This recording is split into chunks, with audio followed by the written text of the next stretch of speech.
Hey guys, Matt Allen here. Welcome back to Tactical Bassin. Today I have got a very simple trick for you. If you want to start catching bigger fish this spring, there is something so simple that you can do, and it's incredibly effective.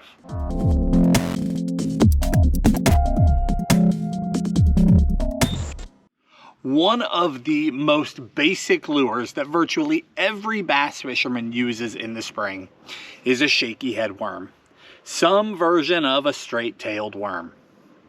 And there's a reason. They work unbelievably well. In fact, we did a top 5 baits for April just the other day. The shaky head was in there. In fact, it was this one right here. That's a T-Mac worm in the tilapia color. I mean, they just eat these little straight-tailed worms up. The T-Mac, when I really need to downsize, that's that Strike King Fat Baby Finesse. Both of those just work wonders for me all spring. So I would never tell someone not to have a shaky head in their lineup. You should. They work.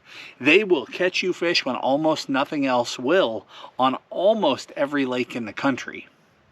However, there is something that you can do this spring if you want to start catching bigger fish right away.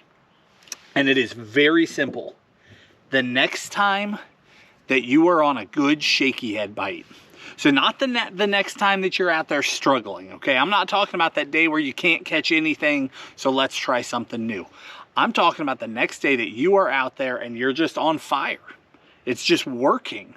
It doesn't matter if you're just going down the bank throwing a shaky head. Maybe you've got fish in docks and you're throwing it around the pilings. Maybe you're throwing it laydowns. Could be anything. The next time you're out on the water and there is a shaky head bite, here's what I want you to do. I want you to cut it off. Take that shaky head off and tie on a jig.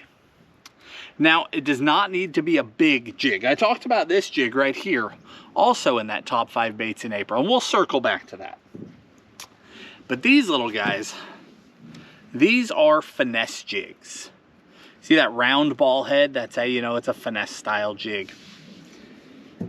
A finesse jig is not a very big package. Let me compare it right to that shaky head worm. Okay? This particular one has a net bait pack-a-chunk on it. This one's got a Yamamoto double tail grub. Those are my 2 favorite trailers for a finesse jig. But it's not very large, okay? So I'm not telling you, hey, you want to catch a bigger fish, go out and throw a 12-inch swim bait. Now, that does work. But I'm talking to just the regular everyday bass fisherman, the guy who just likes catching fish. If you want to catch a slightly bigger fish consistently this spring, and if you cross paths with a giant, have a really good shot at catching her too, tie on a finesse jig. By taking this out of the arsenal and adding this in, the odds of that bigger fish eating skyrockets. I don't know what it is about a jig, but a jig consistently gets big bites. Okay, not to say you can't catch big ones on the shaky head. You absolutely can. But overall, fish for fish, day after day, month after month, a jig just seems to get that better bite. So by adding this into your arsenal, you will immediately start catching bigger fish. It really is that simple. So my finesse jig, I keep it really simple. This is the Dirty Jigs, 3/8 out, 3/8 ounce. It's the kind of the middle of the road size. It's heavy enough because a jig trailer, like this trailer, that pack-a-chunk, it'll kick. So it falls slower than a worm will because it's kicking. There's drag in the water. So that 3/8 is about perfect for fishing shallow docks, shallow wood, throwing around stumps on a stump field. 3/8 just seems to be perfect. And I can get away still with throwing it on really light line. I can throw this on up to 15 pound, but I could throw it on down to about 10 pound and still get a good hook set with it. So, you know, your typical, actually one of my favorite rods to throw it on is this one right here. This is a 610 medium heavy. Another one, you guys know how much I love those MBR action rods. That 843 MBR, phenomenal finesse jig rod. But just by putting that finesse jig into the mix, you really will immediately start to catch a bigger fish. It's that simple. Why go down the bank throwing something where you're intentionally targeting the smaller fish? Now, one reason, I'll answer the devil's advocate side of that, one reason would be you want to catch more fish. And I completely understand that. And that's why I didn't say to go to a big full-size jig. A finesse jig will tend to catch those 1 pound, pound and a half, 2 pound fish also. But if you cross paths with a 5, 6, 7, 8 pounder, they're very likely to pick it up. Now, on the flip side, if you start throwing that finesse jig and you're out there and the same thing happens as was happening with the Shaky Head, you get on a good bite. You're catching fish on that finesse jig. That's when I want you to cut it off and tie on a pitching style jig or a flipping style jig. Go to a full profile jig. This one has a sweet beaver for a trailer.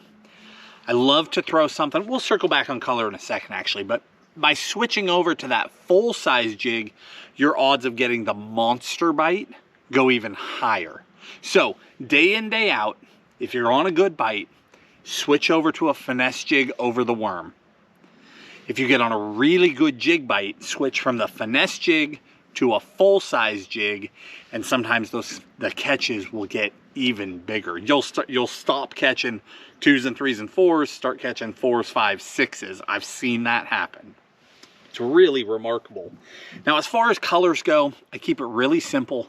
Stick to natural tones. The one thing, and I talked about this just the other day, is that I love trailers or jigs. Like this is a Magic Cross Swirl jig. But that guy right there, green pumpkin, blue flake. I don't know if you guys can see the sparkle or not. Or this one, that's Magic Cross Swirl. There's blue swirling around in there. Something about springtime, especially if you're fishing up around cover, if you're fishing docks, laydowns, anything like that, where bluegill would naturally be up hiding around that cover, something about that little bit of blue, I just get those bigger bites. It works all through the spring. It works March, April, May really well. That's when I focus on adding some blue to my jig. Once we get into summer, I kind of go away from that, but it's just an incredibly effective little spring trick. So today is a very simple video. This isn't mind-boggling. This isn't, 15 different things to try. This is literally the easiest thing that you can do this spring. You don't have to change anything about your fishing. You don't have to change where you're fishing, when you're fishing. Just take that worm off, try the finesse jig. If it doesn't work for you, go right back to that Shaky Head. No harm, no foul. You'll go right back to catching fish. But I'm telling you, if you stick with it, you will get those bigger bites. Hopefully this helps you. Now, on a completely unrelated note, we see the comments all the time. So I want to answer another question for you guys. I'm back on my jet boat today. A bunch of people have noticed I have not been in my Champion lately. I did not get rid of my Champion. Tim and I, TacticalBassin, we try to focus on all the good. We don't tell you guys a lot of the struggles that come with being out on the road. There are struggles, things happen. Over the years of TacticalBassin, I was thinking about this. I think I've blown 3 power heads, totaled a full motor, and broken 7 lower units in the time that we've done tactical. One thing I had not done until now is blow a transom on a boat. I blew the transom on my Champ back in wintertime. Nothing even went wrong. I don't even know how it happened. No damage to the transom. I think it happened on the road, not on the water. Regardless, it happened. So a handful of awesome people. Ron Willerson, Heartland Auto Body and Fiberglass. He did the actual repair. Jason over at JTM Outboards helped me get my motor on and off. And then Brig Hennessy, that's Hennessy Outdoors in Dayton. unbelievable. They did all the de-rigging and all the rigging to get me back on the water. So I actually have my Champ back. I have been fishing out of it again. Everything is good to go. I'm just not on it today because, as you can see, I am all the way up this creek chasing some bass around up here in the shallow water. I can't even get into a place like this in my Champ. It's just too shallow. So I was out here having fun on the jet boat again today. But I didn't want you guys to think the Champ is gone. All is well now. All is repaired. The boat is 100%. It's all good. Some amazing people helped me get it all pieced back together, and it is stronger than ever, and it looks really good. I'm so happy with it. So you will see the Champ again soon, and there was a reason that you saw me flying around in the jet. It's one thing for me to be running the jet up here in a creek like this. It's something entirely different to be doing 20-mile runs out on Chickamauga in swells in the jet boat. But we keep trucking. Tim and I made a commitment a long time ago to never miss a video, and we were serious about it. So blown transom, blown motors, lower units, truck problems, doesn't matter. We keep on fishing. And it's, quite frankly, I have had a blast in the jet boat. It's been good to get back to my roots, to use my brain to locate fish. As you know, I don't have a front graph on this boat. I probably will add one soon, but it has just been awesome.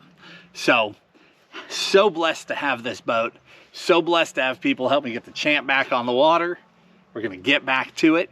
But guys, again, circling back to this, don't be afraid to pick that jig up. It's not a big profile. It's not complicated. Frankly, you could probably throw it on the same rod that you were throwing your Shaky Head on in the first place. It works. You will catch bigger fish. If you guys enjoyed the video, hit the like button, subscribe to the channel, and we'll talk to you soon.